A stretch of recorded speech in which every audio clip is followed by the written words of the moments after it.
Are you ready? Hey, think you can tell us what to do? You think you can tell us what to wear? You think that you're better? Well, you better get ready.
All right, we are here. Rockastutter is over there. All right, ladies and gentlemen. Hit it, man.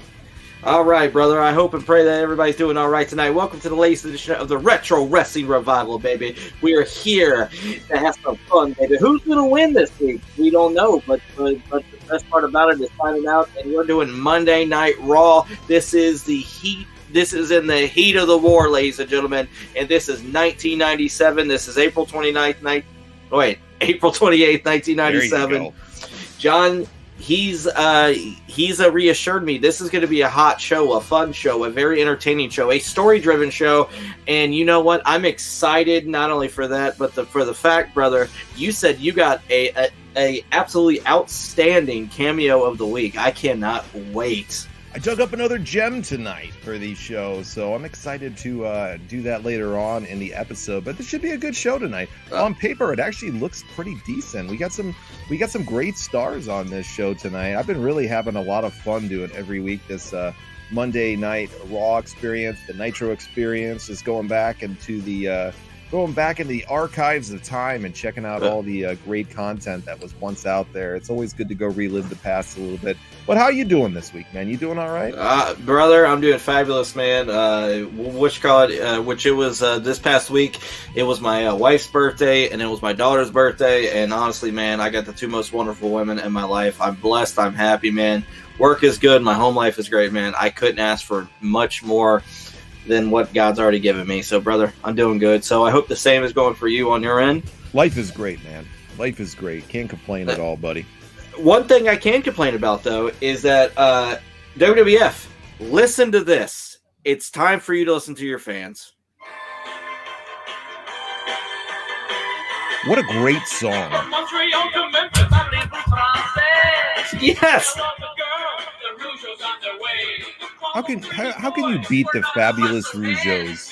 You can't. Here we go. Okay, we go. Yeah. What a song. Yeah, so like straight up, what I'm saying with that, subliminal messaging, WWE, okay? If you listen to the biggest star in the history of your company, Mr. Hulk Hogan, brother, whenever he says the fabulous Rougeaus deserve to be in the WWE Hall of Fame. Hands down, they do. They are one of the most underrated, one of the most underappreciated, most talented tag teams of the 1980s. And by God, look what they birthed, okay? They birthed the Mountie.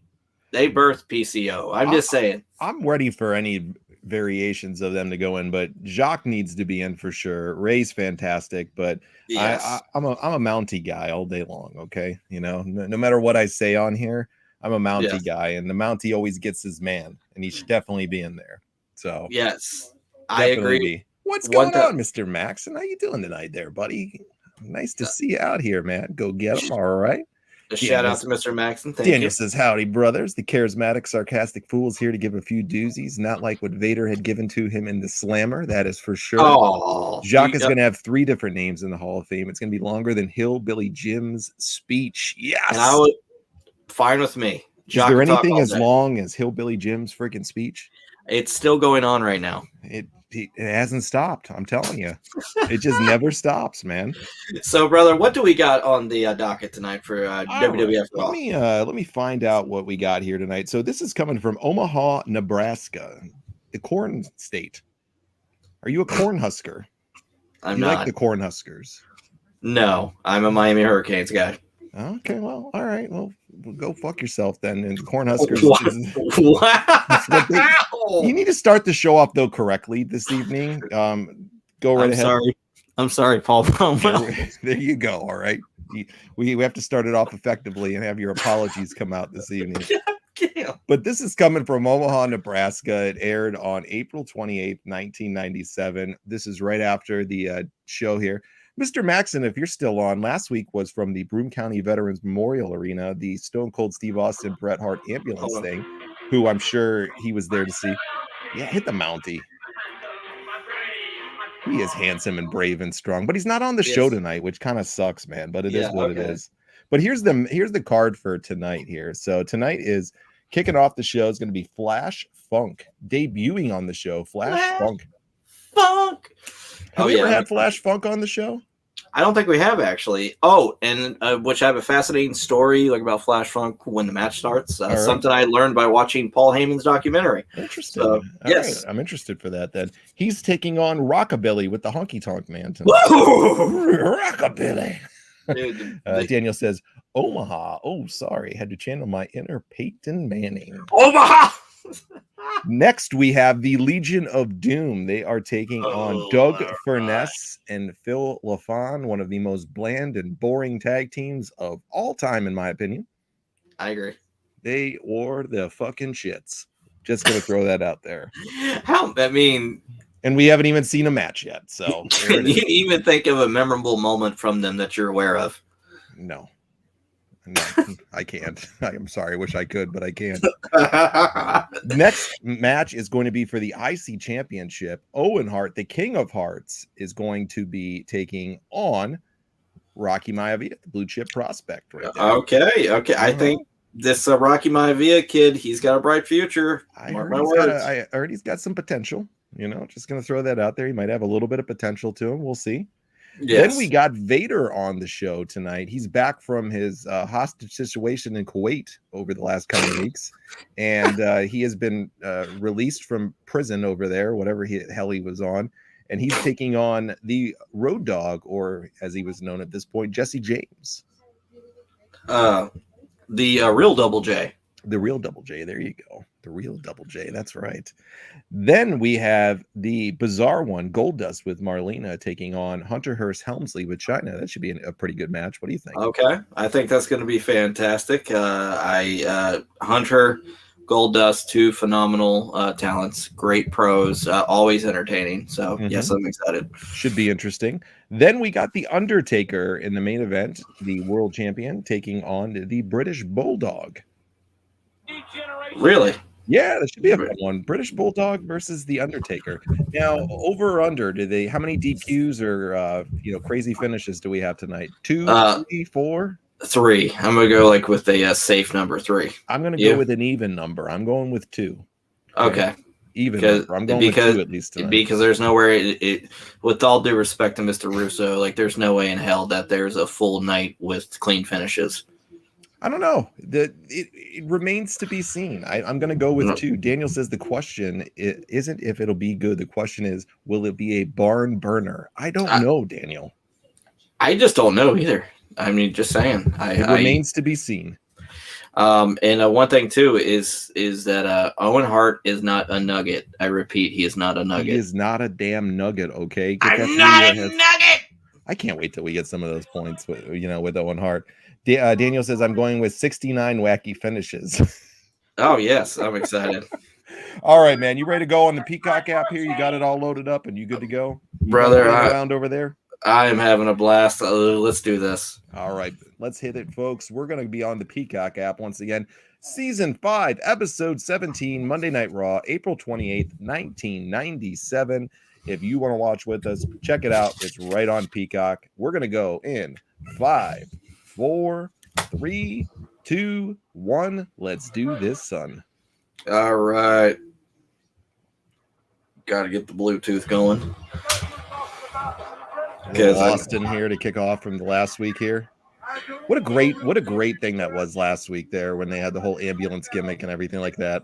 Oh, dude, and like you were freaking spoiled with being able to see that live. It's one of those moments that you don't forget in time. When you go back and you remember watching something live, everybody has a couple of moments there that is things they don't forget, and that's one I don't forget.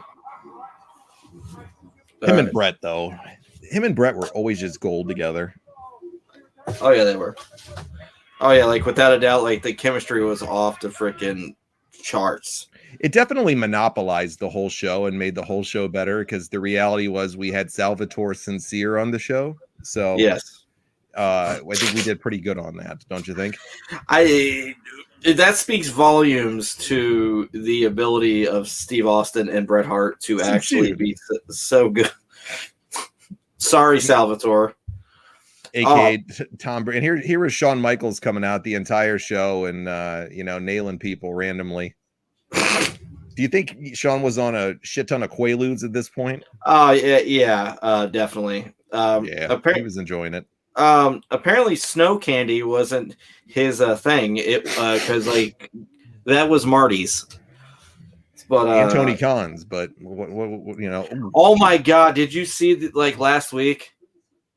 He like retweeted like the same thing like over and over and over like fucking I heard about that. Yeah, hey guys, thank you for watching Rampage. Make sure to join Rampage. Thank you for all right, dude, calm the fuck down. Dude, that guy's got to be doing a shit ton of blow. Just a shit ton. I mean, when you're a billionaire, you can just go sit over there and do whatever you want. I loved how they did this with Austin hitting the sharpshooter on Bret, selling the whole knee injury and everything like that. I love it. Then it led out to the ambulance. Then it led to the ambulance gimmick and everything like that. It was absolutely tremendous. Phenomenal storytelling. Do you think Tony Khan has the ability to do anything half this good as this? Yes. No. They've done some great things over there. No offense, but not lately. Stuff. Nah, they've done some good stuff over there. They let them keep rolling with it and learning and growing a little bit. It's a good alternative for some wrestling fans to watch. I mean, if you want to watch a bunch of cold matches with no story behind it, that's the place for you to go. I haven't watched it in forever because I don't have cable unless it's baseball season. So I don't keep cable unless it's baseball season. So I haven't seen any of it. I just seen some clips here and there. Believe me, you're not missing anything. Nah. Daniel says what Bret lacked in charisma, he definitely had in believability. That is 100,000% sure. And apparently, speaking of Bret Hart, I was watching the Teddy Hart documentary. Oh, Jesus, why? And I was bored. Anyways, he's talking about dangerous breed. I am a dangerous breed, and he's talking about how it's my goal to make wrestling better and bring it back to the glory days, and to get the respect of Bret Hart. It's okay, sure. All right, buddy. And look at Ahmed here on the intro here. Sorry, I don't want to give any attention to that murderous guy. Let's leave him be. We got Ahmed here, though. Ahmed was on a couple signings this weekend, and he was awake. Oh, my God. He was awake. That's a miracle. He was awake. Just ask Daniel. He could validate that. Daniel almost drove out to go see him. What? Yeah, he was going to drive out to go see him, but it was a little too far of a drive there for him this weekend.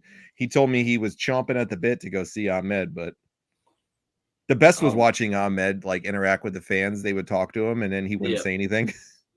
Jesus Christ. He would just sign and go about his business. So he was clearly just there for the money. You think? Yeah. I don't think there's many people knocking his door down to hook him up with a gig.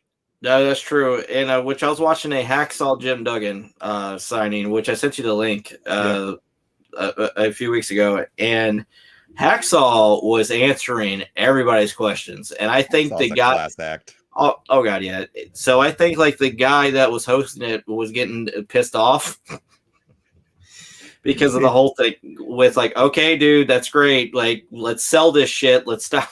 Daniel said Ahmed got a great 22-hour nap, but he still looked a little bit sluggish. Oh my god, yes.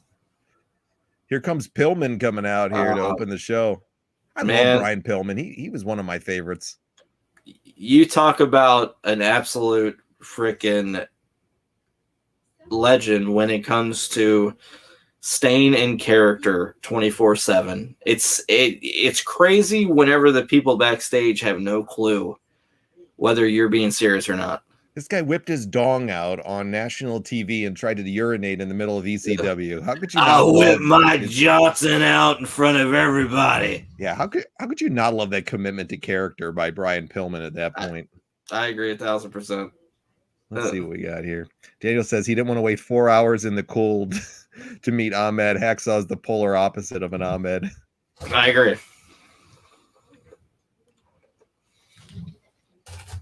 I know there's a lot of people think I'm crazy. Did you know there's a sensitive side to him? Yes, there is. He's deeply religious? Did you know that? What? Brian just said he's very deeply religious. That's what a jam up guy he is. He is pretty deeply disturbed at this point. He is. Brian Pillman's promos always cracked me up, though. This guy really bought into his character. Oh yeah, he did. What is your time stamp? My timestamp is 6 minutes and 35 seconds. Okay, because I'm like 6 seconds behind you. Hold on. All right, now I'm at 6:49. Just let me know when I'm right you're with you, buddy. Right now? Yeah, I'm with you. All right, there we go. I want Brian to bring back those pants from last week that he rocked out at the end of the show. That was pretty tremendous in my book. Dude, those pants were excellent. Those pants were tremendous. And watching this, would you say that Dean Ambrose was influenced by Brian Pillman at all? Yeah, I definitely think so. I don't think he's as good of a promo as him, though. Daniel says, if only Pillman wasn't a shell of himself in the ring by then due to the accident. Yeah, great point, Daniel. It was a real shame to see what happened with him with that accident. Apparently, he lied to the WWE after he signed it. Wait. Was it before or after he signed his contract about how serious? I didn't hear that he lied to them. I think they knew that he was damaged pretty bad. I think they were just probably kind of hoping to get him at that point, but I don't know for a fact. I got you. I never heard he lied to him, though. Oh, never mind. Okay. Look at him. He's talking about rejoicing right now. He's praying to the gods. Good for him. Gun. Do you think did they edit out the whole gun thing with him and Austin at the end of that Raw? You think on Peacock? I have no idea, but that's a good question. It could happen. They edit out things for less, so they edit out things for less, so you never do know. I mean, was that shocking to you whenever you saw it for the first time, the whole thing with the gun? When I was a kid and I watched it, I just thought it was cool. Like, it wasn't like shocking to me or anything like that. I thought it was cool. Like, I thought it was a really cool way to end the show. Yeah. I didn't have any illusion as a 15-year-old kid that, that they were going to be sitting over there and, shooting somebody or anything like that. I definitely didn't think that real gunfire was happening on on the episode of Monday Night Raw or anything like that. But I thought it was a lot of fun, man. I thought it was a cool gimmick at the time. I gotcha. Yeah, that's true. I mean, it was extremely unpredictable. And just imagine if Brian was 100%, the feud that he could have had with Austin, the promos, I mean, the matches, everything. It could have been. Brian died 98? 97. He died the day of Bad Blood. 1997. That was in October 97. So literally about at this point in time from the show, 6 months from now, he's not with us anymore. Yeah, man, that's sad. That's terrible to think. That's terrible to think that, 6 months from this point in time, he's not going to be around anymore. Dude, it's depressing to look at the Hart Foundation and see how many people are gone, with the exception Bret's of the only one left. Yeah.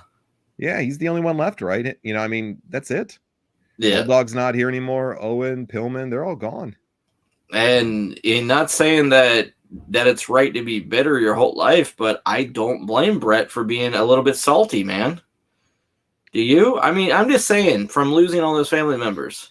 Yeah, he definitely had an awful run of people there. What is this guy doing in the front row? Look at him, Baldy. Oh my God. Okay, okay. He's excited. All right, let's do our weekly segment, John. Rate a crowd. I'm gonna need a little bit more time, but I'm telling you right now, just looking at the front row on the hard cam here, yeah, they're giving Saginaw a run for their money. All right. These folks are giving Saginaw a run for their money already. This is very interesting to see.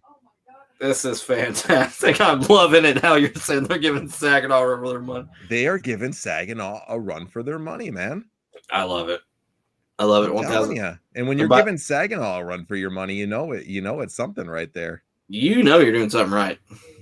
Oh, here comes God. Austin out here. Dude, listen to the crowd. This crowd is really hot out here in Omaha, though, already. Oh, yeah. I love this entrance stage. I wish they would go back to these older ones. It's just it's just plain. It's kind of cool. It's just a plain one.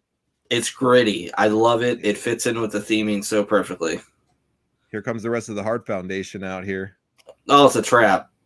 Daniel says, Saginaw will forever be the standard of what not to be when it comes to a crowd. Look at this guy in the front row trying to molest Austin. Oh, my God. Get your hands off of him, people. Come on. To all wrestling fans out there, just to let you know that if you touch a wrestler and they feel uncomfortable with it, they do have the legal right to protect themselves. Oh, okay. You got to look at the security here in Omaha. The guy with the ponytail. Like, it's like these guys are at a tractor pull or something like that at the state fair. Is this Tony Little's brother? I don't know. Now there's a beach ball out there.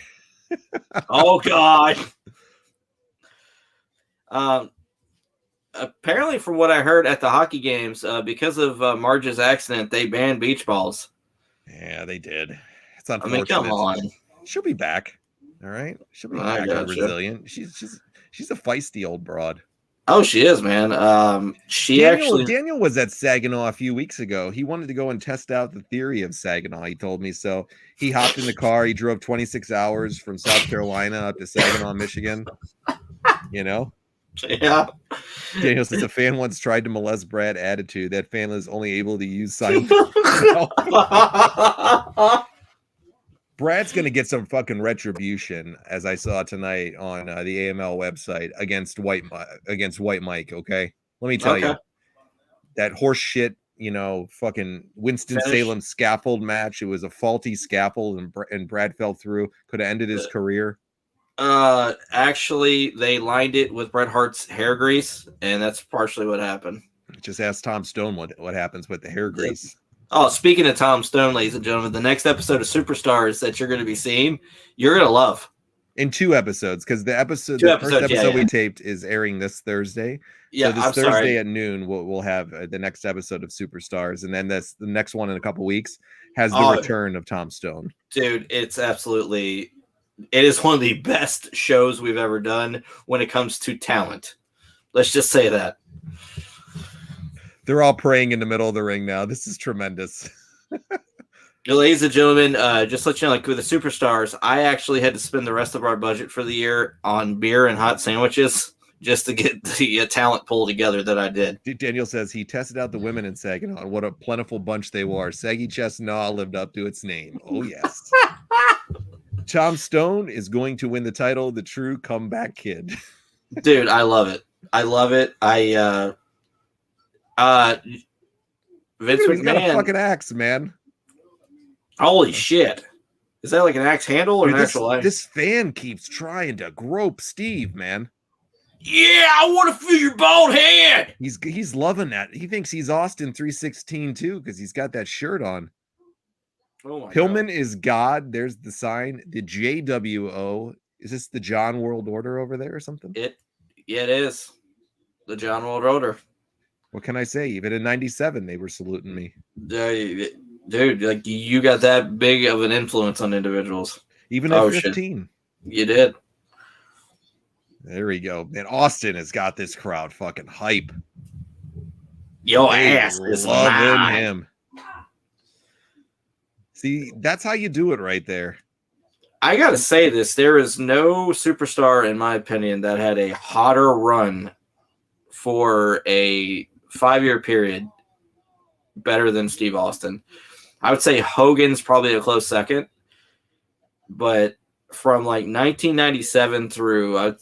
2001. 4-year run.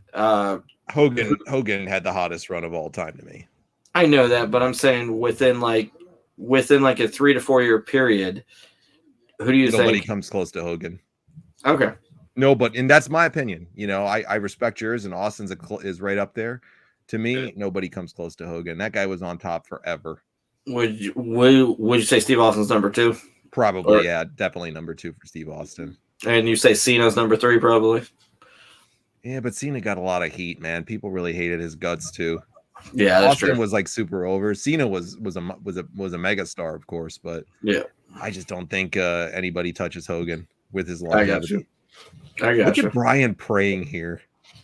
Gosh, good for him. He found God. He found Jesus. Look at little Flash Funk here. Jesus Christ, that scared me. It's like randomly shot to the ring. So tell us your Flash Funk story here. I want to hear this Flash Funk story because I can't imagine this match with Rockabilly is going to be a fucking barn burner. Okay, so like a fun story for you guys. I was watching the Paul Heyman documentary on Peacock, by the way, which it's called My Name is Paul Heyman, and Paul was talking about how Vince McMahon wanted Too Cold Scorpio, better known as Flash Funk, in the WWF. And the problem is that Paul was getting sponsorship money for Too Cold Scorpio because of his theme music through the record company called Tommy Boy Records. So Paul was hesitant to let Flash go because of $1,000 per week for his show. So Vince McMahon said that, okay, if you let me have him, then I will pay you like $1,000 a week. So that was the only time Paul Heyman ever got money from Vince McMahon while ECW was in business the first time. So there you go. Do you really believe that though? That's a pretty cool thing right there. Do you really believe that that's the only time he got money from Vince McMahon? That's what he claims. He's also a fucking known bullshitter and liar about everything. So I gotcha. They proved it in the bankruptcy records that the WWE was, funding them in a lot of ways. I think they said the WWE was listed as a creditor or debitor or whatever it was, that really over $500,000. So I don't buy that one. That's just me. So it says like Paul owed them like $500,000. They had been funding him and giving him money and stuff like that. Yeah. So Daniel says, I found Jesus. I watched the Big Lebowski movie and boom, there he was. Yes. I love it. Flash Funk wasn't worth the $1,000 a week. No, he wasn't. He probably smoked $1,000 worth of weed a week. That's for sure. Oh, we got an ambulance pulling in. What's going on here? Bret's coming in the ambulance over here. Oh God. Are they going to wheel him out in the wheelchair? I think so, but honestly, I don't know why they didn't use like the Too Cold Scorpio gimmick in the WWE. Because Vince could have. Yeah, I guess he could have. I wonder who owned the rights to it. I'm sure for sure nobody really gave two shits about the rights to Too Cold Scorpio or anything like that. I'll be honest though. I used to like Too Cold Scorpio, especially in WCW. He was very innovative with his moves. I thought he was really cool. I He agree. was always a guy that seemed like people have told the stories about him through the years, kind of a locker room cancer. Yeah, if you see the dark side of the ring with the trip to Korea, yeah, the shit with see. him and Hawk or whatever. Yeah, and then he had his whole variation of the story, and everybody else kind of had a different one. So, yep. I mean, I'm just saying what I've heard through the years and what a lot of people have said. I'm sure a lot of people like him too, and I know he still performs here and there too. Oh, he does.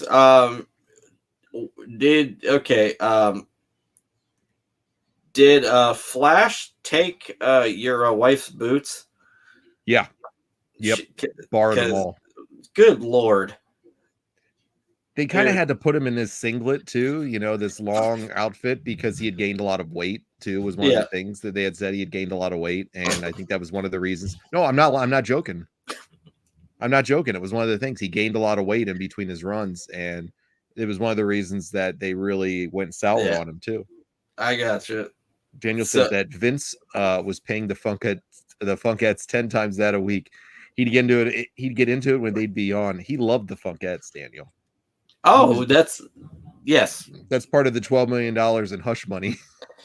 Well, it's kind of like on one of our more recent shows that we just taped. One of my questions to John was, when do you think the first hush money scandal got done to where Vince he did his first payoff? I'm going to go with 1988. Okay. Maybe a little bit earlier, but I'd say 88. Would you say that it was that referee? 94, 95 was a recession for them, bad business times. 96 still struggling, so probably picked up a little bit around night. Look at Rockabilly dance, man. Dude, look at this. This match is going on way too long. That inner honky tonk man. God, dude, how embarrassing this gimmick must have been for him. Dude, this was a thing that skyrocketed him to fame and fortune. What the hell are you talking about? Oh, Honky's going to come up. Is Honky going to dance? Come on, Honky's going to give him the knuckle sandwich here. Come on. Do you think that these fans give a shit about Honky Tonk Man at this point? Nope, and they sure as fuck don't give a shit about Rockabilly either. Oh, nice Hurricane Rana there by I was about to call him Too Cold Scorpio. Flash Funk, and he picks up the victory. Those boots. I want to borrow Honky's outfit. You do? Yeah, man. I would rock that out any day. Honka Johnny. I could see you going to work. I want to be Rockin' Johnny. I want to be Honka Johnny. The honky tonk John. Just imagine driving up to like your new office and just having that outfit. Beautiful, man. I'm telling you. Flash Funk just got laid out by the guitar there. Good Is Jesse Lord. James going to come out for the save here for the 9 millionth time or no? I don't know. Maybe. Wait, hold on. There was a clean finish? Holy shit. A clean finish. There's a sign from the front row that says, "Hey, Honky, Rockabilly sucks." Even the fans knew.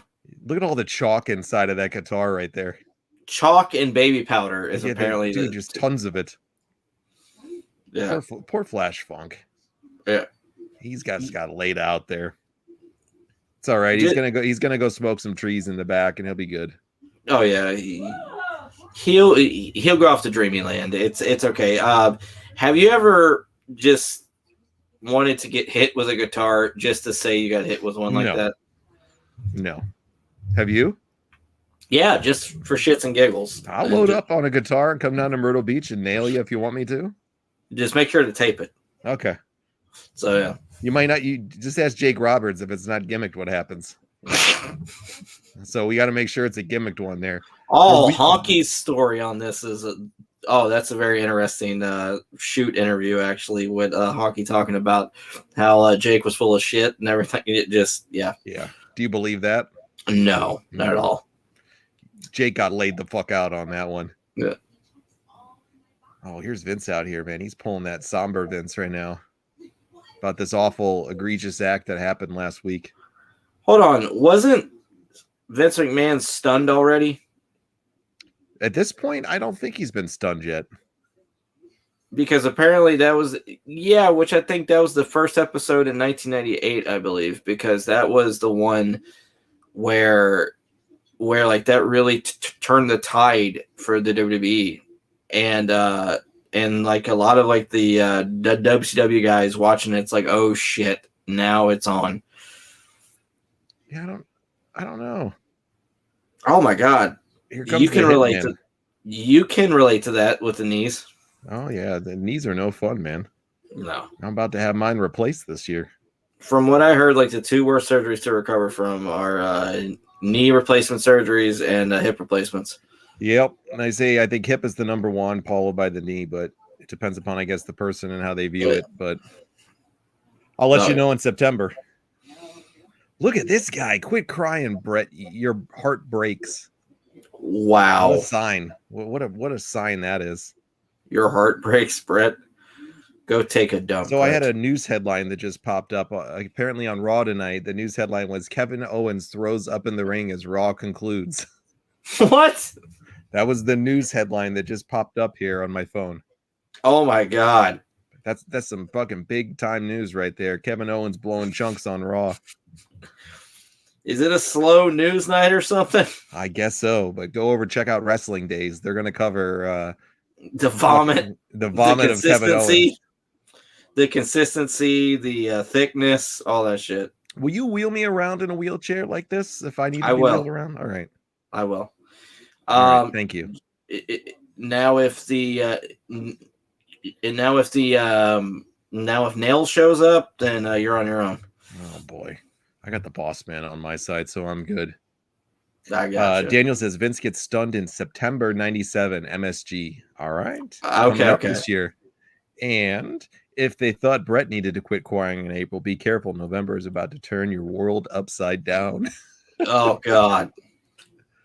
Yeah, that's going to be a lot of crybaby action at the end of the year there with the screw job. Bret screwed Bret. It's the most overly talked about angle of all time. Oh, he's calling people hyenas now. I love when he calls people hyenas. Dude, I like that. You're a hyena, Martin. Hey. Why? Why? Because I hunt in a pack. I don't hunt alone. No, you just mentioned your boy Nails. That's why you're a fucking hey. Say sorry to Paul Bromwell again. I'm sorry, Paul. All right, there you go. You're all right now. You're good. I gotcha. Okay. You're on the up and up now. Oh my God. I love this whole gimmick with Bret and the anti-American, the Canadian hero stuff. I love this Bret Hart. This is one of my favorite versions of Bret Hart, to be honest with you. Oh yeah, it's fantastic. This is my favorite version of Bret, period. Heel Bret was fantastic. It was just a good time to be a Bret Hart fan at this point. Like, he was just doing really great stuff. This was the greatest and worst year of his career at the same time.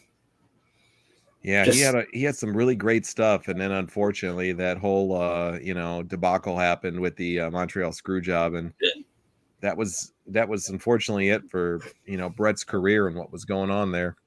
And then you got the hottest free agent in wrestling, and you know what they're going to do? They're going to book him as a special guest referee. Yeah, that's the way to do it right there. We love you, Mr. Bischoff, but really? No, that definitely wasn't the way to book the hottest free agent in wrestling that year. That's the facts. I love Eric, but I just didn't. I just don't understand. Hey, hindsight's 20/20, right? That's true. Which speaking of that, I just ordered the Nitro book by Guy Evans. I'm super excited to. It's a good book. I'm excited, yes, and I just got another copy of the Under the Black Hat because my old copy I do not know where the hell it's at, so I got it at the bookstore the other day. I'm excited to read it. So yeah, JR's a good author. Yeah, he's a good author. It's a good read too. If you're a wrestling fan, I think you'll definitely enjoy JR's take on things. He's not as surly in the book as he is on his shows, so just gonna throw that one out there. He's still surly, but it's good. Okay. Daniel says, I don't know why they use the term special referee on Bret. Everybody was going to look subpar in comparison to Nick Patrick. That is facts, Daniel. That's true. Everybody looks fucking subpar to Nick Patrick. That's the fact, greatest referee in the history of professional wrestling, in my opinion, isn't it? That's true. That's true. Within the World Championship Wrestling, I agree. All time. Within World Championship Wrestling, all time. Earl Hebner, just saying. You do not have Big Mike here to defend you tonight. So, okay, I got you. You don't have him here to defend you, Martin. All right. Who is more miserable, Bret Hart, Ric Flair, Greg Valentine, or shit? Hold on. Yeah, Bret Hart, Ric Flair, or Greg Valentine. That is the easiest question in the world. Or Jim Ross. Easiest question in the world, hands down. It's the Hammer. All right. Nobody's even sniffing in that miserable bastard's league. Okay, it's not happening. Did you just imagine all four of those men in the room together and just having conversations? That would be like a huge bitch fest forever. God damn it, I got fucked. This, that, the other. Yeah, Daniel agrees too. Greg Valentine by a landslide. He's in his own universe. Daniel's comment to Ahmed on his stream, and he threw a Greg Valentine reference in there, was absolutely tremendous, and it made my night. What do you say? You'll have to ask Daniel. He'll have to put it on for you. I don't want to throw his stuff out there. I got you. I'd have to go pop it back up, but there was a Greg the Hammer Valentine reference on. That's all I'm gonna say. So, dude, I'd have to go back in the feed here. I'm sure Daniel remembers. So, Daniel, feel free to throw that out there. What you said, if you remember. It definitely popped me though. Hammer, we would love to have you on the show. Right, John? Who do you want on the show? The Hammer.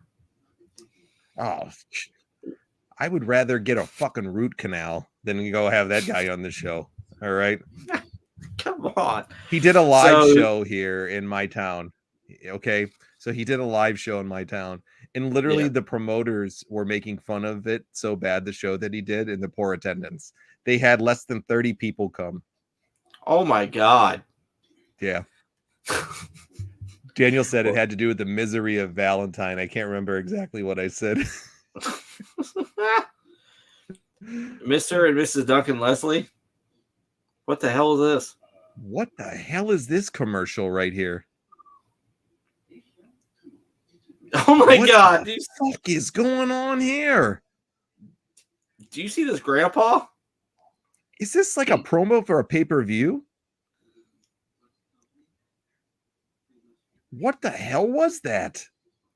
Oh, WWF Reality Check. So I guess this is like before the Attitude. Boy, that was one of the most bizarre like promos I've ever seen in my life, or like commercials they did. That was crazy. Yeah. Oh yeah, we got some Legion of Doom coming out here. The greatest tag team of all time, ladies and gentlemen. Yeah, no doubt. And speaking of that, Hawk was one of the greatest. He was like the Keith Richards of tag team wrestling when it came to drugs. How much cocaine do you think Hawk did before this match? Oh, probably a good amount. Unfortunately, he never beat his demons there. Maybe joking. He did at the end there. Maybe he did at the end, but imagine partying with the fucking Legion of Doom back in the day. There's no way we could keep up. I'm sorry. Nobody could. Not many people could. You think Haku could? The crowd just went mild. Doug Furnas and Phil Lafon are coming out. Oh my God, dude. They literally just went silent. I am not lying, folks. If you're not watching this, the crowd literally just went completely freaking silent. All right.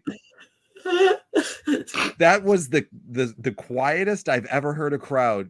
You're a fucking pin drop. You heard the crowd go ape shit for Legion of Doom. And then they just went completely fucking silent right now. Oh my God, they're doing now a they're promo. Giving them a mic to do a promo. Daniel's gonna go with let's see. He says most over tag team, but greatest. I'm going with well done.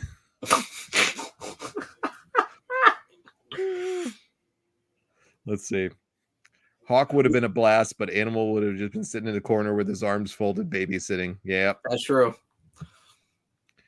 Why did look at promos. I've never seen the crowd go as quiet as they just did for Doug Furnas and Phil Lafon coming out right here. Dude, they had a bigger reaction for Rockabilly. Seriously, Rockabilly was way more over than these two jabrones. Well, Honky was doing something right, I guess. I guess. This Omaha crowd is giving Saginaw a run for their money. They are really, they're neck and neck, if that's so possible. You might change your mind for the ugly crowd champion. I don't know, Chris. This might happen. This just might happen. I feel this one potentially coming. This could be a complete heel turn right here. We might get Lord. That. I have no idea though yet. We got to wait and see. There's a little over an hour left in the show, so. Oh my god. They are over with me though for how quiet they got for Doug Furnas and Phil Lafon. They are so over with me just for that right there. Just imagine Lafon and Furnas facing the Public Enemy. Ooh. With Kevin Sullivan. Public Enemy would have got a Road Warrior pop then.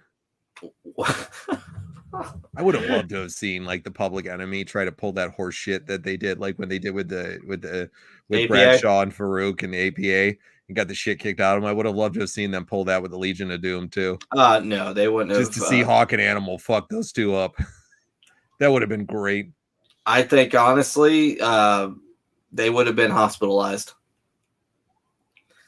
I would not fuck. Oh, God damn! Did you see Hawk just miss that? Yeah. Bunch. Yeah. Oh man. Now people rave about these two, Furnas and Lafon, that they were great wrestlers in Japan. It's another instance of you come to the States and you're like shit. Nobody really cares. I think they had a little run in ECW maybe, or one of them did. Oh yeah, they did. Okay. Yeah. I think they had something in there when they were doing the the crossover and a Rob Van Dam was on Raw. Philip and Lafon were a part of that. So yeah, Furnas and Lafon. I think Lafon is no longer with us, but I think Furnas is still alive. Do you want me to book him for our show? I'm gonna pass on it. It's a quick way to lose fucking viewers real fast. And this is a prime example. Great wrestling skill does not translate to good crowd reaction. No. Omaha's having nothing of these two right now. He's doing a spinning wheel kick of some sorts there. Whee! Look at 1 week from today, they have an event in the Catholic Youth Center. The WWE does. Dude, what's your favorite memory of the Catholic Youth Center? All of them. All right, all of them. What can I say? If Furnas and Lafon are there, I want to see them get the Doomsday device. That's all I do too. Dude, Animal always carried them to me. He did. He always carried it to me. That's just my opinion, though. Rest in peace to Animal as well. I mean, just absolute legend. He was my favorite Road Warrior. Yeah, I agree. And I loved Hawk too, don't get me wrong, but I loved Animal the most. Daniel said early 90s superstars jobbers had more charisma and a less bland look than those two. I agree. Tom Stone got a bigger reaction than Daniel these two. says the amount of blow that would have been done in a match between the LOD and the Public Enemy. Woo! Yes. This LOD match was picks way up too the long. victory here, and the crowd goes. The crowd crazy. is on their feet cheering. It's not just because they love the Legion of Doom. It's their over. glad this shit match is over with. This was garbage. This is the worst match of the night so far. I mean, you can only turn fucking chicken shit into chicken salad so many times. What did Vince McMahon see in those two? I don't know. The ponytail? The ponytail is mesmerizing, believe me. Jim Ross is in the ring with him now, though. Let's see. God They're gonna give him it. the mic again? Seriously? Dude, the crowd just went completely silent again. Stop! They did!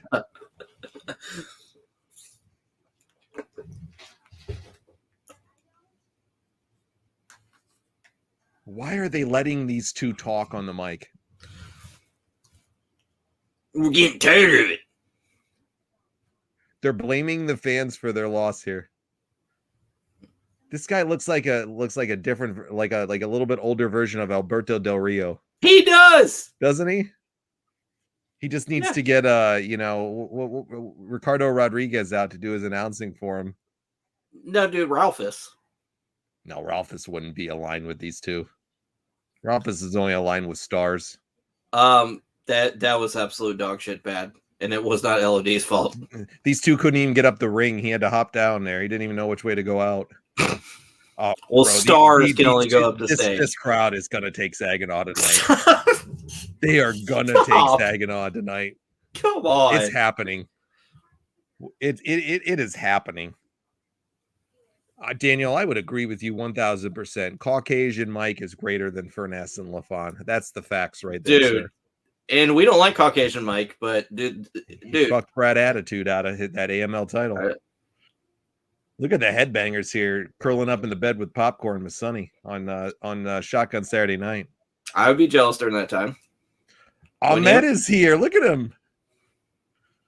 What is going on with Ahmed tonight? He is pissed right now. Oh, do you know why? Because he got woken up. He got woken up to give this interview. I wish I could just stream this interview right now. Why don't you translate it? I can translate the Ultimate Warrior over translating this guy.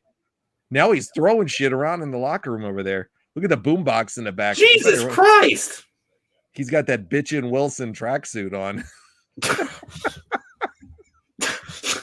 Jesus, he's an angry man. He'll get crazy. He'll get crazy. Can you imagine his kids coming home with a C on their report card?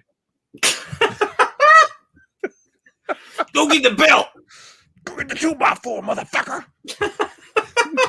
I'm gonna whip your ass. Oh, Jesus. Jeffrey. You know, one of my favorite things to do every week is to clown on Ahmed Johnson and his promos. They're terrible. Oh, dude, it's just one of my favorite things every week. McMahon had like a hard on for him. Boy, he loved him some Ahmed Johnson. Oh my God. Dude, Pillman's awesome. Dude, Pillman is praying still. I love this guy. I'm loving it. I'm loving me some Pillman tonight. This has been a fun show so far. It has. The matches have been shit, but but it doesn't matter. It's still fun. Honestly, this is one of those shows again where like the entertainment it makes up for the shit matches. Daniel says, looking at Ahmed and hearing him try to speak at C might be an accomplishment. Oh man. I got straight F's. You got C. Jeffrey, congratulations.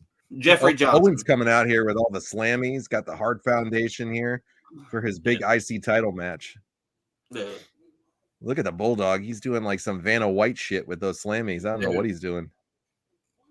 I can't wait till we get to Jason Sensation doing the impression of Owen Hart. I am not a nugget. Look at my damn outfit. What am I, a road sign? Look at my nose. What am I, an aardvark? Woo! Jason Sensation is awesome, and that Nation of Domination skit was the best. I am actually friends with Jason on Twitter. Would you like to interview him? If you want to get Jason on the show, I would do an interview with Jason all day because his impressions are the greatest. Hit him up. Try to get him on the show. I will. That would be fun. He is great. Yes. Look at Owen here putting over his big brother Bret. How dear and sweet he is to all of us. Bret's a sweet man. That's for sure. He is. Bret is so underappreciated, so misunderstood. Listen to The Rock's old music here. Boy, the crowd went wild again.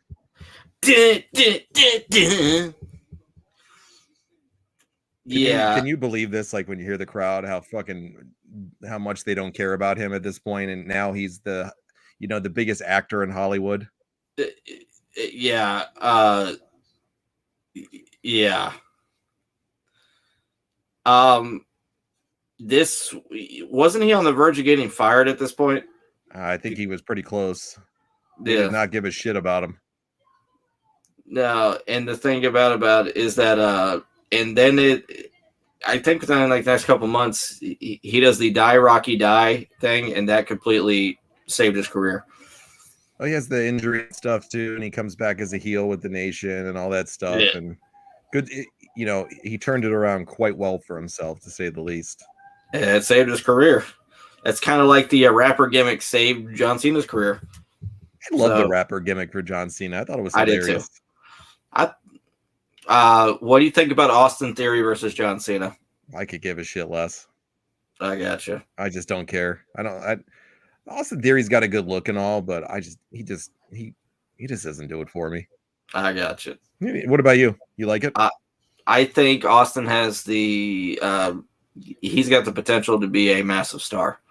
It's just a matter of him growing on people. But I think John Cena is going to put him over like $1 million, and I think it's going to help him become a bigger star. So right. I like Austin. I saw him live a few months ago, and I'll say that when I saw him live, he actually got a lot of heat from the crowd. So I give him credit for that. He got a lot of heat from the crowd. So I give. He was really talented in the ring too. He's all right. He was passable. He's definitely he's an unlikable guy. Yeah. So I think that could definitely resonate for some great heel heat for him. Look at this WWF magazine with the Bart Foundation with Bret Hart and a little bit of Bart Simpson on there.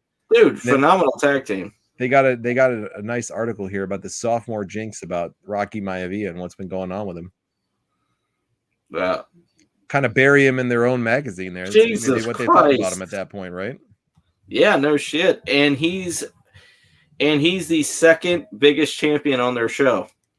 What's happening, Mr. Mike Keaton? How you doing tonight, my friend? It's good to see you. Shout out to Mr. Keaton. Everything is going great tonight here. Watching a little bit of Monday Night Raw from the 28th of April, 1997 here. Rocky Maivia versus Owen Hart. Yep. I think who you picking here? You picking Owen Hart or Rocky Maivia to win this? I got this match, I would say Owen either by a clean win or Rocky by DQ. What about you? Gosh, I got to go with Owen here. I think Owen's gonna take the strap off of him here tonight. I don't remember exactly what happens, but I think Owen will probably take the victory here. I know they were really souring on Rocky at this point, so I think this was a good time with how good the Hart Foundation was doing to get the ball off of him. You know, that's my opinion, though. I don't remember what happened, but it's similar to like the Bloodline. I mean, it's smart to have the belts on the hot characters. Yeah, it's a good opportunity for them to change it up a little bit and actually get some heat on one of the titles here, because unfortunately for Rocky Maivia at this point, he just wasn't doing it for the crowd, as you can hear. They just didn't give a shit about him. Just imagine the Hart Foundation versus the Bloodline. Just saying. Would have been a fun thing to see. Dude, Bret Hart versus Roman Reigns, both in their primes, just would be a fucking phenomenal match. I'm just saying, Roman's growing on me too, man. Roman can have a good match with damn near anybody. Or do you want to see The Rock versus Roman Reigns at some point? Give me your thoughts on it. I do not. I think it will put asses in seats. I think it will do record numbers. I think it could possibly, if they do it for Mania next year, it will be the biggest buy rate in the history of the company. It will be the biggest ticket sales, the biggest gate, everything. I believe, without a shadow of a doubt. Money-wise, it makes a lot of sense. Match-wise, with all due respect to The Rock, from what I saw with him facing Cena, age is catching up to him. I mean, he can do the promos. I mean, he can get your ass in the seat, and this character is phenomenal. But once that bell rings, I'm just not interested. I think Roman will have to carry the match. So I'm just saying. And if Roman's got to carry the match and like The Rock can't be The Rock, then I don't want to see it. So all right. What about you? I think the opportunity was this year, but they didn't go down that route for whatever reason. The time is definitely running out on it. I would love it to see it next year, but next year's in Philly, and I will be going to WrestleMania next year. That is a guarantee. So it in the 40th anniversary. So Think about it. Big match. I will be going to my first WrestleMania next year in Philly. That is 100% a guarantee that I am doing it. So I'm excited to go see it, and go see WrestleMania. It's like a bucket list item for any wrestling fan, of course. And I would love to see Roman Reigns versus The Rock at WrestleMania 40, but they're going to pull out all the stops for WrestleMania 40. That's for sure. Which I'm going to be in Pittsburgh by that time. I'm just saying. We're throwing on out there. Save that money up. Let's go. Exactly. Daniel and I have already been talking about it. We're definitely going to do it there. That'd be awesome. How cool would it be to go to a WrestleMania, let alone see the 40th one? Fuck yeah, man. And because normally like the first one, the 10th one, the 20th one, the 30th, they're big deals. So and you talk about memorable pay-per-views. So yeah. I mean, WrestleMania is WrestleMania. Let's be realistic here. Oh yeah. WrestleMania is WrestleMania. It's the Super Bowl wrestling period. Absolutely. It's going to take place at Lincoln Financial Field, so that should be definitely interesting. What do you think the weather is going to be like? Oh my God, it's going to be cold as shit knowing the North at that point in time. That's why I didn't go to the WrestleMania at where the Giants play, MetLife Stadium, all those years back, because I'm like, it's going to be fucking miserable and cold there, and I'm sure it's going to be just as miserable and cold in Philadelphia as it was in New York. So, was this the one with The Rock and Cena the second time? I don't remember. Or was it the main event with Becky Lynch, Ronda, and I think it was the main event with the ladies, if I remember correctly. Okay. Yeah, I think it was the main event with the ladies. Yeah, I didn't want to go and be in MetLife, and that one just didn't like draw me in or anything like that, like enough to want to go and freeze my ass off for all those 8-hour hours. show. Yeah. No, I'm not a fan of this splitting up shit that they do for the 2 nights, though. I'm not a fan of it. Yeah, what about you? I think if we were to go, we would have to look at the card and we would have to pick, hey, this is the best night to go. Because honestly, do you realize how expensive it would be for both nights? Absolutely. There ain't no way I'm spending for both nights. No. I don't think I would do that. I think I would go for the probably second night because night 2 is always the best one, of course. Oh yeah. I mean, I get it for them as a big cash grab. Like I get it, and people are going to pay for it. So why not for them? Yeah, because just for me, I just no. Because let's just be honest here. Like the tickets will probably be like $1,000 a pop. Yeah, and $1,000 isn't even guaranteeing you a great seat. Yeah, no shit. That's the thing. You got to really kind of hustle to try to get a good seat there. Oh, nice kick there by Owen. Not a bad match they're having here at this point, though. Apparently, Impact Wrestling, which I just got breaking news, has a new president. Yeah, Scott D'Amore. Yay! Are they still around? Yes! They are? Yeah. Where do they broadcast their show? Access Television. Okay, you probably told me this a few times. And Mark Cuban owns the network. Okay. And New Japan's on it, too. Wow. Sign me the fuck up. And Major League Wrestling, they're on Reels. What is Reels? It's basically a network where like they talk about celebrities. Owen wins. Look at that. Very nice. There you go. Owen wins. I hate to say it, but Owen carried that match. Yeah, he definitely did. Look at Bulldog running around, man, like Chris Farley. Yeah. Nice to see Owen get the belt here. Good for him. Clean finish too. I would say you talk about people that aren't in the Hall of Fame. I would honestly say on the top of the list, Owen. Well, he would definitely be in it if it wasn't for Martha. I wish, which I understand where Martha's coming from, just for the sake of the fans, I wish Martha would be okay with it. But that's her husband, so I respect that as well. Look at Owen. What a jam up guy he is right here, giving the belt to his big brother Bret. Giving him the slammies, giving him everything. That is awesome. Bulldogs, just wheeling them around here. What a great family unit they are. Brought home the belt to the Hart Foundation, to big brother Bret. See, why can't us Americans be like that? Just saying. Look at him. He's taking care of his brother-in-law here. The Bulldog is. Owen's dedicating a match and giving him his slammies and his Intercontinental title for his, unfortunately, very injured brother here. Dude, that's love right there. It's a bunch of jam-up guys right there. No shit. And even if Bret's got to go melt the belts down to make money for... Look at Austin. Oh my God. Wheeling around in his own wheelchair. He's got that axe handle from earlier. I think this is going to be you in September. It's definitely is going to be me in September. That's the facts. That's the facts, Jack. That is the facts right there, especially with what they're doing to my leg. Yeah. We got hour number 2 coming up right here. Wait, I got a great idea. You could dress up in the Honky Tonk outfit in a wheelchair. I don't know. We'll see. I'm not going to be moving around much for a while. Yeah. The guy sounds constipated at the beginning. Well, it's like that heavy metal music style, man. It's like Gwar. Remember Gwar? Yeah, yeah. Imagine getting paid good money to sing like that. Where you're just What? like making weird noises into the fucking microphone.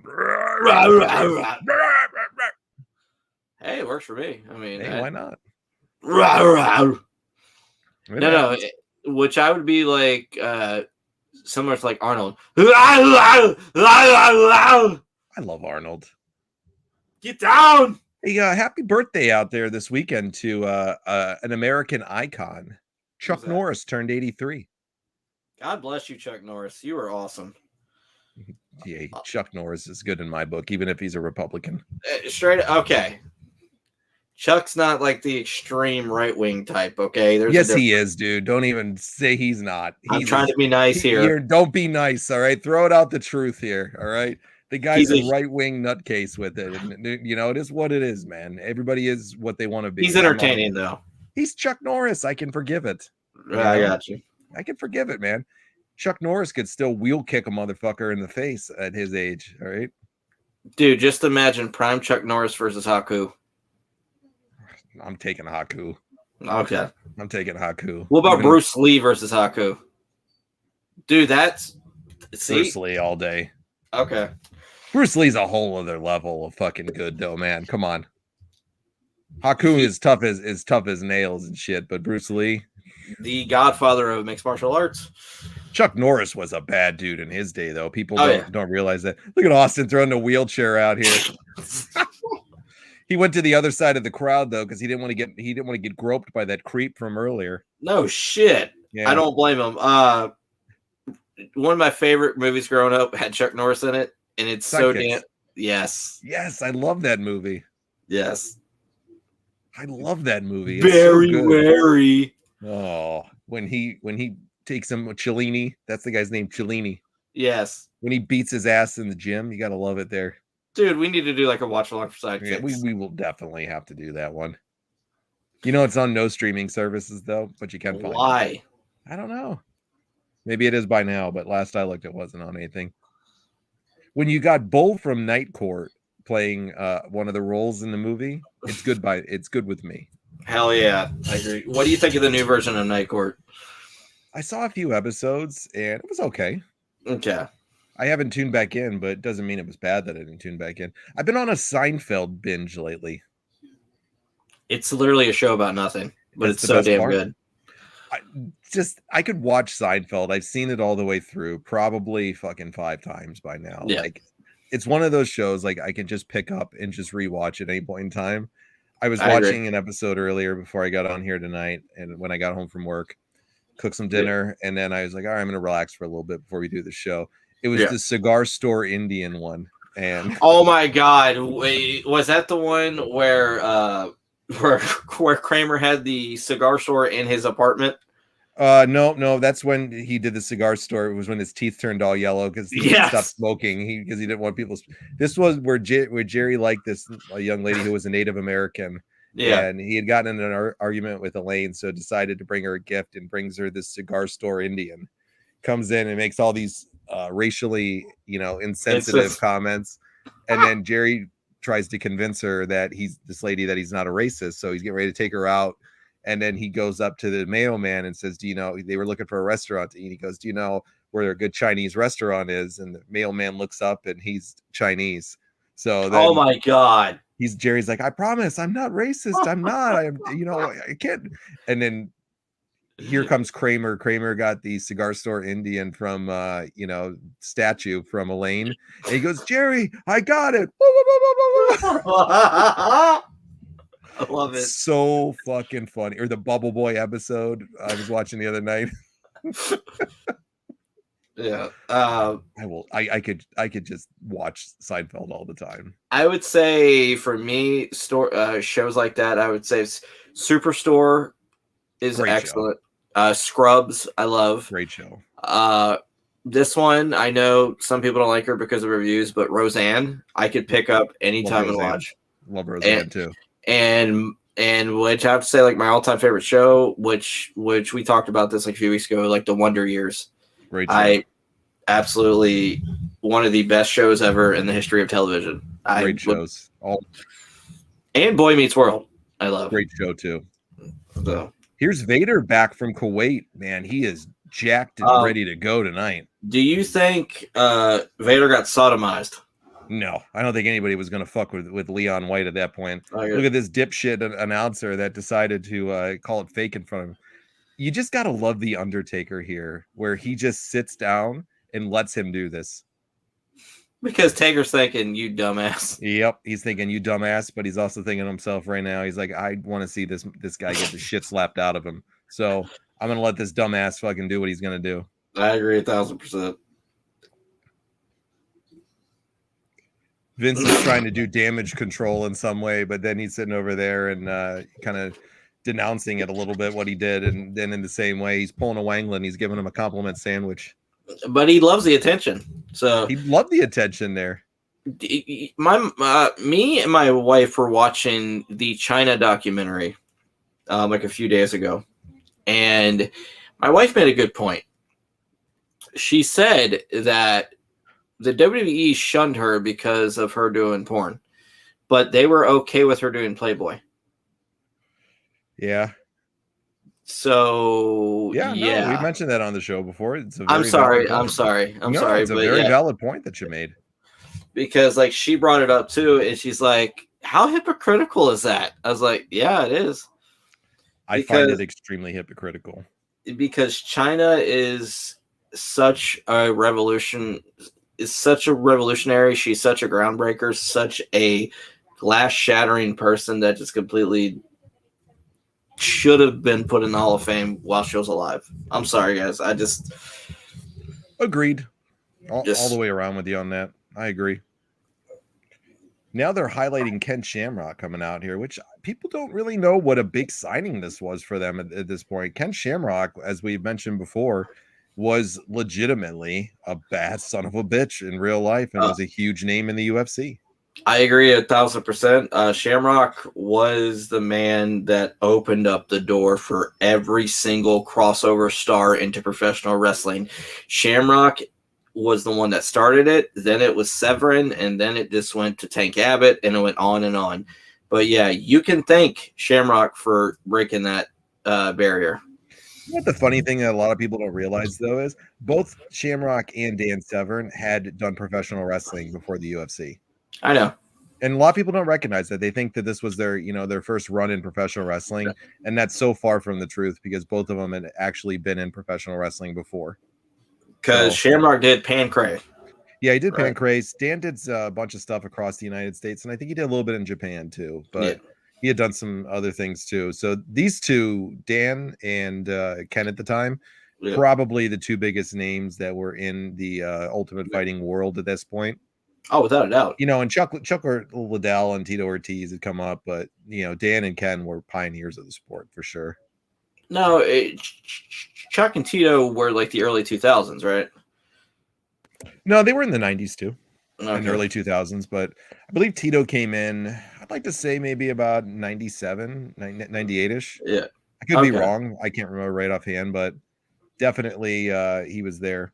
All right, so Jesse James is coming out right now, which means, Chris, that this is a good time for the cameo of the week right now. Stop! I'm just being honest. All right. Just do the cameo of the week, please. Hard on the road. Come on, sing My Baby Tonight while I pop this up. So, I can't wait to see you home with my baby tonight. All right, so here's this week's cameo of the week, Chris. So this week's cameo of the week is a hardcore legend. All right, I'm going to give you some hints here. He is a hardcore legend. He is one of the ECW's biggest stars of all time. He is a former ECW world champion. And he also had runs in the WCW and in the WWE at a later point. Rob Van Dam? Not Rob Van Dam, no. Just Incredible? Nope, not Just Incredible. Jerry? I'll give you one more clue with him. What's that? In WCW, part of his name was Hardcore.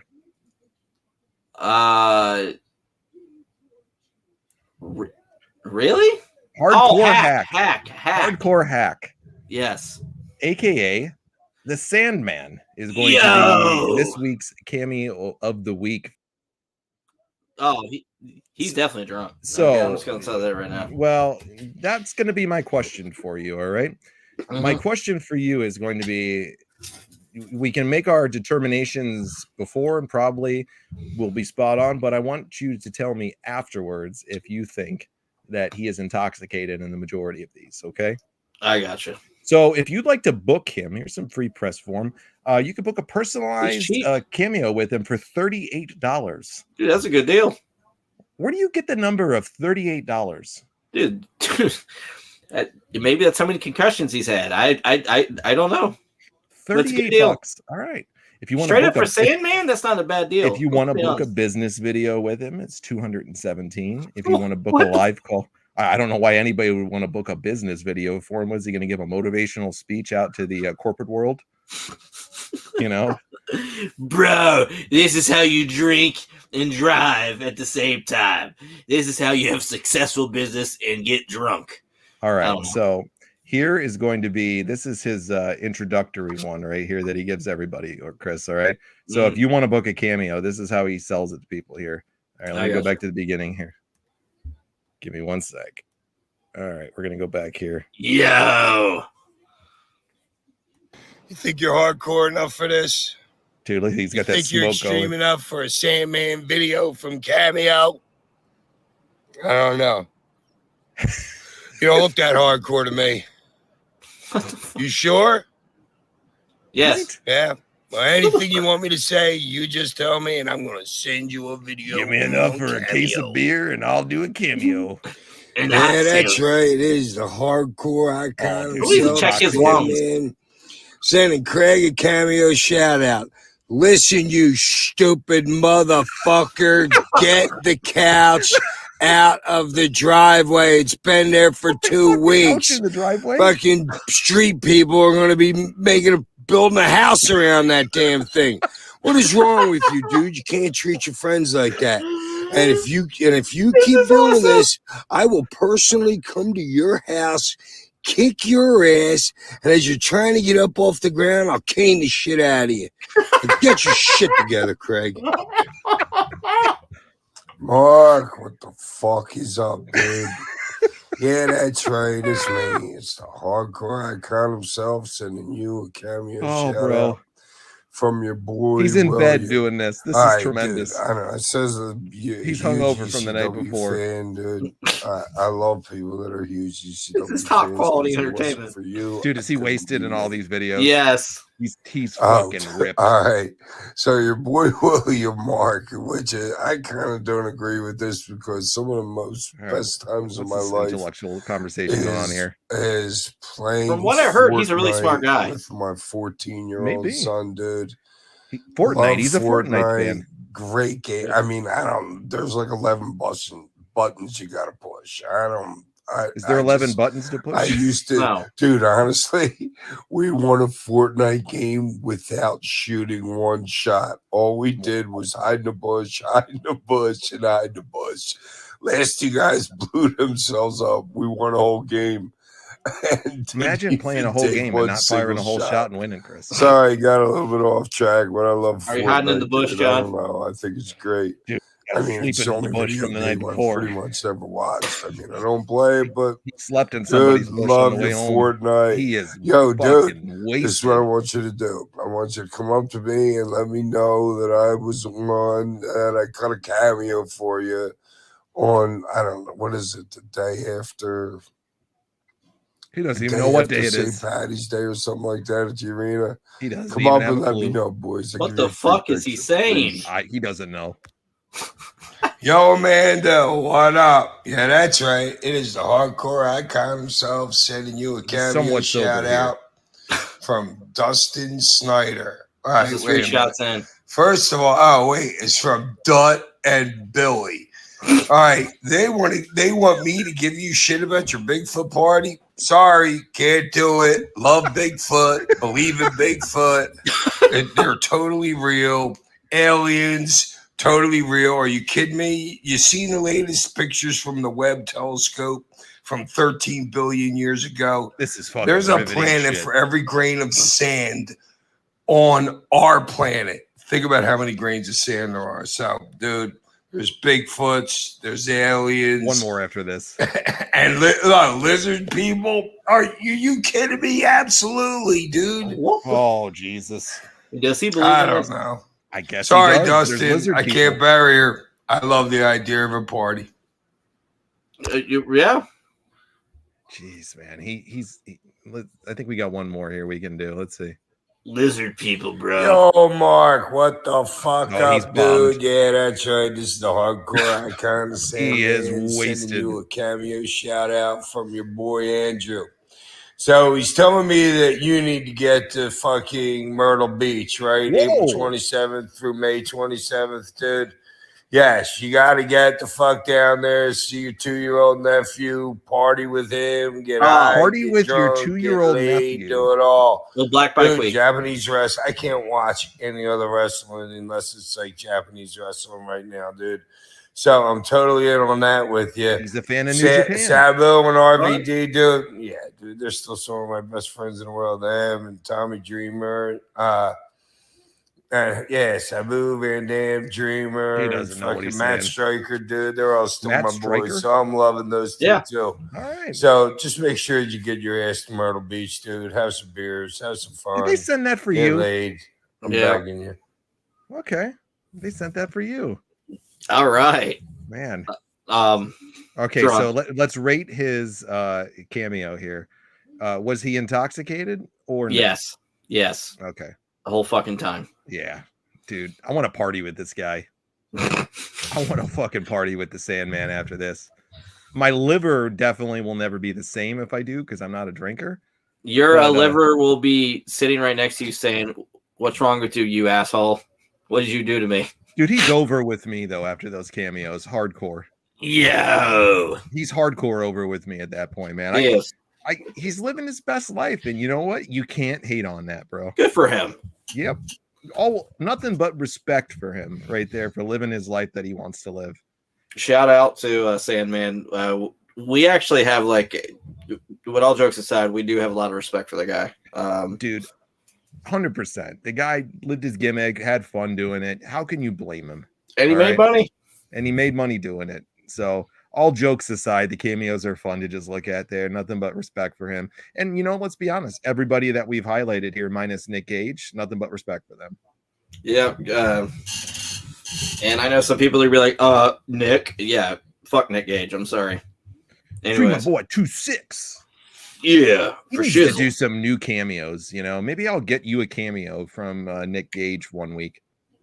Why don't we get one with Nick Gage calling out Barry Horowitz? Oh, bro, that would be pretty hilarious right there. Fuck you, Barry Horowitz. I'd You like to 6 see feet him up. cut a promo on Virgil. Can you imagine a cameo about Virgil that he does? That'd be great. That'd be legendary. A chef's kiss. I mean, how would you be able to top that afterwards? Jim Powers, maybe? Jim Powers ain't around anymore, bro. I'm sorry to say. He's off cameo. He never got one. He had one booked, but he never did it.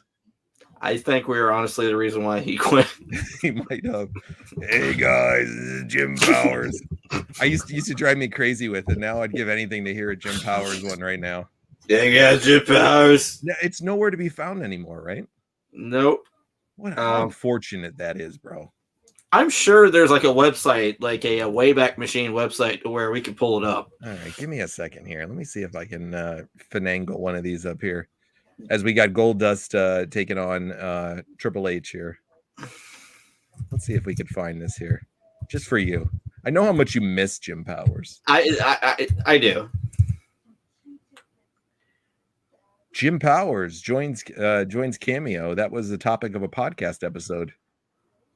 Do you think maybe that had something to do with what we've been saying? I don't know. This was from a few years ago, so I can't be. Okay. He was pretty excited, though, about it. It's from 2020. Never mind. Yeah, Jim Powers joins Cameo on the Iron on Wrestling with Gregory Iron. That's a great name, Gregory Iron. Maybe they got clips. I don't know. You have to check that out later on. There is no Jim Powers cameo videos that I can see here Damn it. at all. Maybe they're out there somewhere, Chris. You could have saved it, but you know what? You didn't. Son You of just a cheated bitch. yourself, and you cheated everybody else out there, man. I did. Come on, Chris. You should have saved them. I should have. I mean, you know it's a special occasion if he does them. Chyna's taking it right now to Goldust, and here comes Marlena coming out. Boy, Terry Runnels was a beautiful woman. Oh, yeah, without a doubt. I mean, she's still very pretty from what I've seen, a few times over the years. Still a very beautiful woman. Oh, yeah, she is. Absolutely beautiful woman. What did you think of the character of Marlena? I thought she was fantastic. I thought she fit a role perfectly. She was a good manager, a good wife to him. They played off each other very, very well. And this is the thing, like a lot of people don't realize it, but she had a long career being like a manager. Even before this, she was the leader of the York Foundation in World Championship Wrestling. Honestly, I have nothing but the utmost love and respect for her. She did her thing. She was really good at it. She was beautiful, sexy, all that stuff. I mean, just flat out a bombshell, man. She was one of the original divas. So shout out to her. So Chris, I like Marlena very much, and I like Terry Runnels. I thought she had a nice little tiny run. Hall of Famer, no, but definitely had a nice run, and definitely a beautiful woman, and did very well for the things that she did. But Chris, they have announced the first 2 Hall of Fame inductees for the Hall of Fame. One was announced on Friday. It's going to be Rey Mysterio, very well deserved, of course. Yes. Do you know who the second one is that got announced today? Who? Stacy Keibler is going into the Hall of Fame. Okay. I don't see it. I love Stacy. I love her. One of my all-time biggest crushes in wrestling for the ladies. Probably my number 2. Trish Stratus was my number 1. She'd be my number 2. Hall of Fame though? No. That's just me. And the thing is now are people not calling them back? I'm sorry, Stacy, like with all due respect, but are they slim pickings right now? I mean, no idea. Okay, you got Lex Luger, Sid Vicious, I mean, Owen Hart. I mean, you got so many people that are deserving that call them. Lex said he would gladly accept it. And he's done work for them. I know. Lex Luger, ladies and gentlemen, come on. Imagine that. No offense to the Coco Bewares or the Charmels or, Stacy going in or whatever. Love Stacy once again. Nothing but love for her. She's beautiful. Think about this. Guys like Bam Bam Bigelow aren't in the Hall of Fame. I agree. Lex Luger's not in the Hall of Fame yet. Like, come on. And so many more. We could go down a list of people that aren't in. I know. It's just crazy. We got the Undertaker right here on the Titantron here from the back. That match was hot garbage. Hot garbage. Yeah, that sucked. Between Goldust, there's absolutely nothing to talk about there. No. It was just a way to kind of set up the Chyna and Marlena and Goldust and Triple H thing and give them something interesting, I guess. No. Say it like Trump. Chyna. It's huge. It's Chyna. I just grab them by the... Okay, anyways. You're a pisser. When you're famous, you could do anything. You just grab them by the pussy. How about that? Anyways. All right. Okay, so we got the Undertaker. We got a smoke machine in the back. Or maybe that's Undertaker's weed. I don't know. But Stone Cold Steve Austin, you got quite a bit of momentum built up. I don't ever see the Undertaker as anybody that did drugs. I could see him definitely. I know he was a drinker and stuff and had a little bit here and there, but never could have seen him as a drug guy. Could you? No, not at all. Yeah, not at all. Couldn't. Dude, Pillman is just winning for me tonight. Just to quote Charlie Sheen, when you see Pillman tonight, you're winning. Winning. Do you think he's got tiger blood or a moose blood in him? Maybe both. Damn, man, that's dangerous. Tiger moose blood. That's why he's crazy like a fucking Pillman, man. Yeah. Yeah. Oh no, here we go getting this weird ass commercial again. Jesus Christ. It wasn't one time enough to see one of these weird commercials. Oh, this Jill kid's and got John straight A's on Benet? his report card. Good for him. What is going on with this kid now? He's putting a Stone Cold skull on cap or whatever. Oh, wow. They couldn't have done better than this shit. You treat me like a dog and expect me to smile? Imagine going up to your parents and pulling that shit back in the day. This little shit is doing. Which our parents, they believed in whipping ass. So, yeah. If I was that kid's parents, man, he would have got a stunner laid on him. WWF reality check. So, once again, I guess like they're putting their toes in the water with the attitude shit. I don't ever remember them running that slogan. I don't either. I'm sure it was probably very, very short-lived. Yeah. That's my opinion, though. Yeah, I agree 1,000%. Burn it down. Here comes Bulldog coming out right now to take on the Undertaker in the main event. Love those tag titles, bro. God, greatest tag titles ever made. The European title was pretty too. I agree. The European title was real nice. Dude, the belts in this era, in my opinion, were the best looking of all time. For like all of the belts, like if you were to put them in like a group, as compared to now, yeah, the newer ones don't even come close to how amazing these are. There's not even a competition. Yeah, these ones are just so much better. Wasn't this Dave Milliken that made these? I have no idea, to be honest with you, who was making them at this time. Or Reggie Parks. Okay. Yeah, I have no idea. I got you. They're real nice, though. Oh, yeah, they're. He's going to win it for Bret, man. Another one. He's like fucking Babe Ruth. He's calling his shot. Boop. Yep. Dude, I love it. This just warms my cockles and my heart. There you go. That's what it's there for. It's that feel-good moment right now. Bret, you're awesome. He's a jam-up guy. Bret, thank you for being such a great inspiration, man. He's not like these awful, deplorable Americans out. No, exactly. You know, he's not like them. Hart Foundation stands for goodness, and they stand for universal health care. Just saying. Look at Owen Hart there with his eyes. Dude, you see his face? Yeah, that is awesome. Great facial expressions on him there to sell the Undertaker coming out. Wow. Did you like this version of the Undertaker? Absolutely. I loved the version with like the stockings on like the boots and like the gloves that are colored, like with like the purple stripe on the hat. I love that version of him, and I also love the Ministry of Darkness. I know a lot of people are like, ugh. I liked it too, but I love the Ministry of Darkness Taker. Does the Undertaker have the greatest entrance of all time in wrestling? Oh, without a doubt. Yeah. And it never gets old. No, it doesn't. I mean, I know it's long and drawn out, but that's the point. I agree. It is to get you to focus on the character. And now I'm not saying it's the greatest entrance music. It's the greatest overall entrance in the history of wrestling. I agree. When you heard that gong hit from the Undertaker's music, everybody knew. Yeah, everybody knew no matter what, business was about to pick up. And the Undertaker was there and he could take anybody. Oh, yeah. And it's kind of like Steve Austin, like with the glass. Once that hits, like, shit.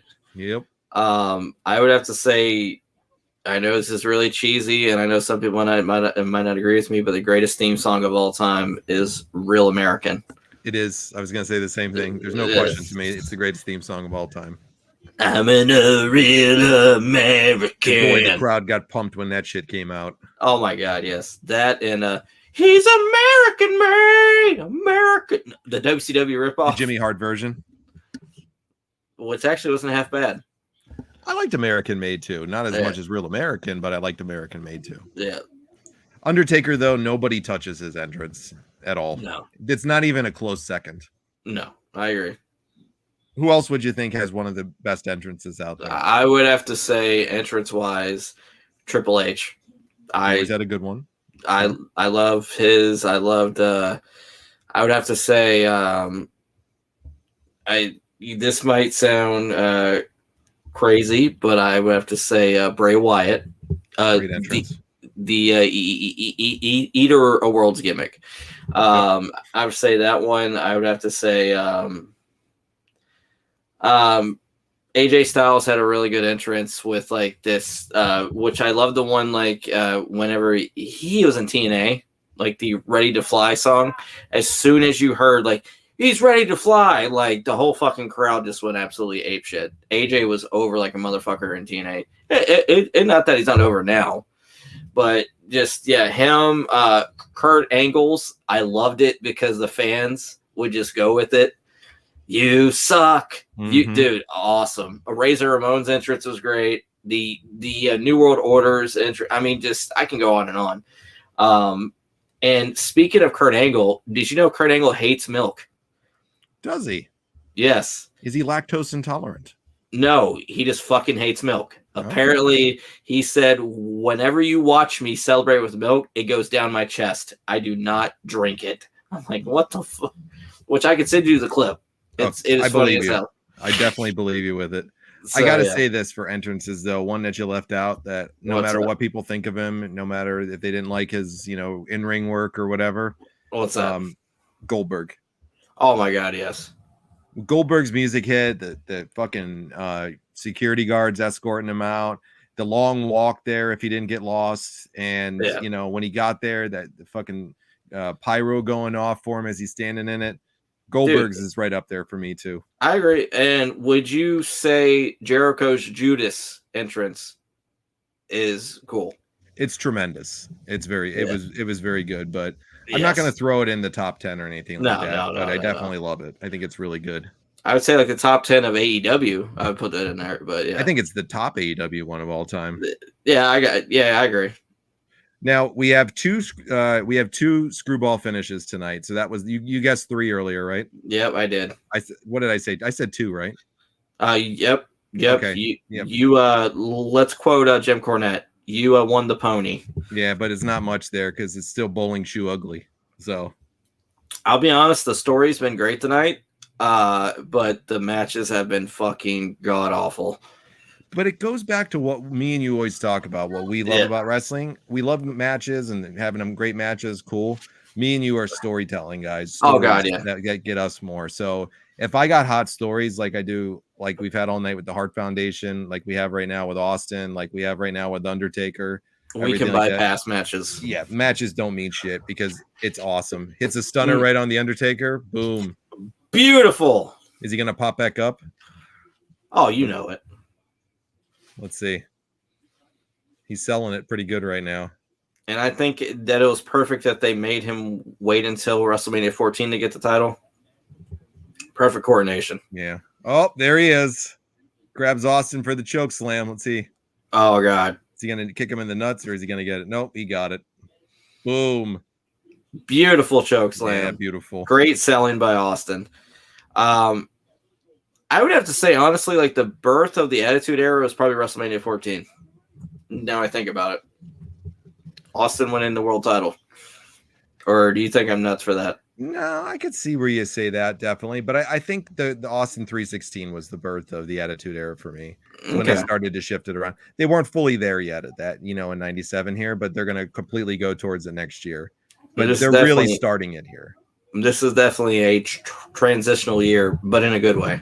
Think about this. They're just a few weeks removed right now from their WrestleMania and that match with him and Bret. Austin is just getting fucking pushed to the moon and back right now. And the fans are going fucking bananas. And they're loving every second of it. Now he's stopping Bret here on the stage. And Bret can't do anything because he's, of course, hurt. Austin's throwing his wheelchair away. Oh, Jimmy Anvil Neidhart's back. Look at that. Yay. Yeah, baby, yeah. How many times have you seen Jim Anvil show up in a singles capacity and you're like, yeah, I'm looking forward to that? Never. Never. And I like Jimmy Anvil Neidhart. He never was a singles guy. He's a good tag team wrestler. Oh, that crutch right over there in Austin. Boom. Good for Bret. Austin wants to disrespect those Canadian values. I don't blame Bret. When you go after a man that's disabled at this point in time, that's what you get. Exactly. Jim had to come out and protect his best friend. Yeah. Don't you mean meal ticket? Yeah, I'm sorry. That too. How many times did Jim get a job because of Bret or because of Stu? Well, he goes to WCW and Bret goes there too and does nothing. So it just shows you. Bulldog went back there too, I think, at some point. Yeah, he did. Austin's laid out on the outside here. That's going to end the show here in about a minute and a half. But now they're going to take him out and they're going to stretcher him out here. A little payback for the Hart Foundation from last week and what they did to Bret. Did that crutch have lead in it? I mean, Jesus Christ. I guess. I mean, he got knocked off, the 4-foot stage. I mean, yeah, man. That's a big fall. Man, 4 feet. Woo. It might as well be 4 stories. I'm telling you. Webster could have fallen from that and not got hurt. Oh, shit. Jeez. Dude, Vern Troyer could have fell from that. Seriously. I'm telling you. We have 2 dead people we're talking about. They're selling this shit great. Last week, Bret going off in the ambulance. This week, Austin getting wheeled out on the gurney. This is great. Yeah. This is what was fun about this time. I love it. Yes. They just took it to a different level. They just had a great time with it. Oh my God, I love this.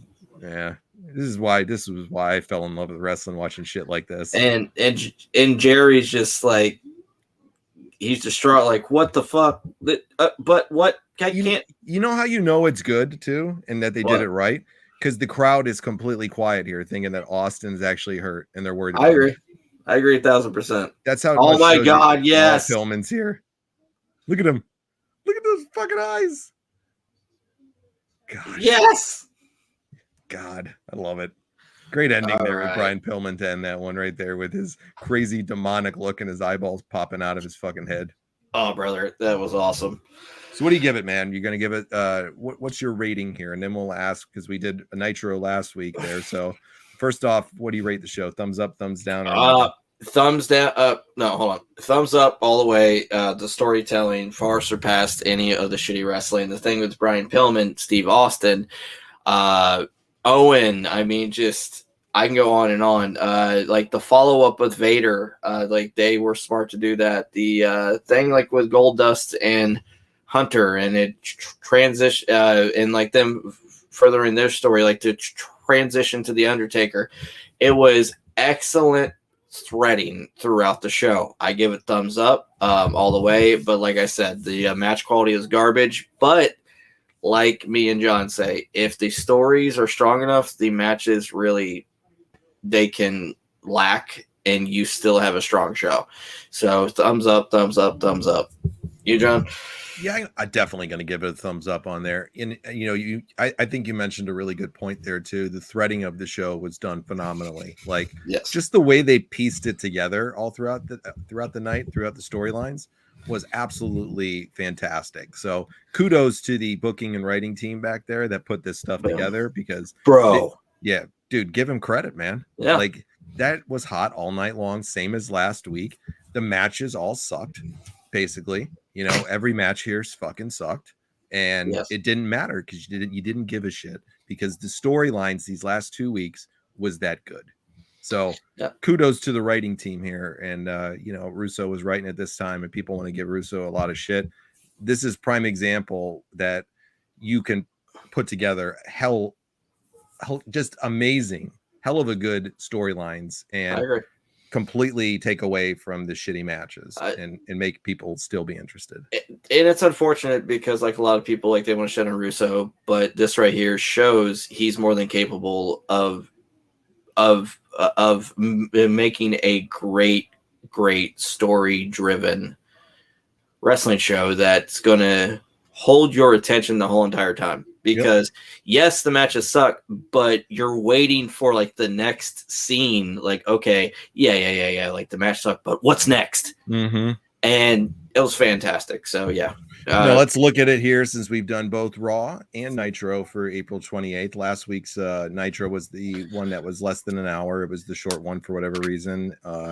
Wasn't a bad show, wasn't bad, but definitely didn't have that it factor to me. So I'm going with Raw's winning this week, in my opinion. I think Raw absolutely crushed them. I think the storylines were way freaking better, and Nitro had the better matches definitely on those cards, which wasn't saying too much, that because they really didn't have a ton on the show that week, but they did have some really good matches. But overall, to me, Raw wins this week. And without a doubt. Same for you. Yep. All right. So it's going to be even now, 2-2 here on the series. Here, Raw's 1-2, Nitro's 1-2. So they're deadlocked right here. It just shows you that, from a fan's perspective here, two different fans, looking at it, that we're kind of analyzing it on our way as fans, which we liked better, and they're pretty even money. They're pretty much 50-50. Money. Oh, so what's going to happen is that... Well, they are 50-50. I think they're going to pretty much stay 50-50 is what I meant to say in the long run. In the long term. Without a doubt. And this is what's going to happen is if the WWF is losing by September, you're going to have to dress up in a Honky Tonk man suit while in a wheelchair and do a show. As long as you get me the Honky Tonk suit, I'll wear it. All right. Yes. I'll walk around, shake, rattling, and rolling and shit. All right. What about like a Rockabilly get up? I don't know about Rockabilly yet. I'm more of a Honky Tonk guy here. Woo, Rockabilly. Rockabilly. All right, everybody. We're going to be tuning on out here tonight because we had a great show, and it is that time to come to an end tonight. Been a blast, Mr. Martin. And good. He's counting. All right. When you get to 12,000, he might forgive you. I got you. And we are all American boys. That we are. We sure as hell are all American boys. Come back Thursday at noon. We've already taped it. We got a Superstars edition that's coming out on Thursday at noon right here on Facebook or on YouTube. Make sure everybody you like and follow the page. Give a like to this video. Subscribe over on YouTube. It's the Retro Repeat over on YouTube. So make sure that you do all those things and drop some comments in there if you'd like to. We hope you enjoyed the show. And have no fear. Next Monday, we're going to be right back at it again watching some Nitro, which always love watching some Nitro, my friend. And I know you do too. Oh, yeah. Oh, yeah, the Macho Man and Diamond Dallas Page. Freak out, freak out. Great storyline over there with that. Interested to see where it goes. As long as we don't get the Horsemen too much, which I know we will. Or Kevin Sullivan. Yeah, well, good luck on that. We're getting both, guaranteed. We're not so lucky in life, all right? We're not. But who knows? Let's see. It should be a pretty good show. As Nitro always can pretty much be a good show. And I'm looking forward to it next week, and I know Brother Martin is. So for Brother Martin, I am Rock Johnny. We're heading on out of here tonight, so we will catch you all later. Thanks for watching the Retro Wrestling Revival. We really appreciate it, and don't worry, we'll be back again real soon. See you next Monday. See you Thursday on the pre-taped edition, and have a great rest of the week, everybody. Be good, and peace.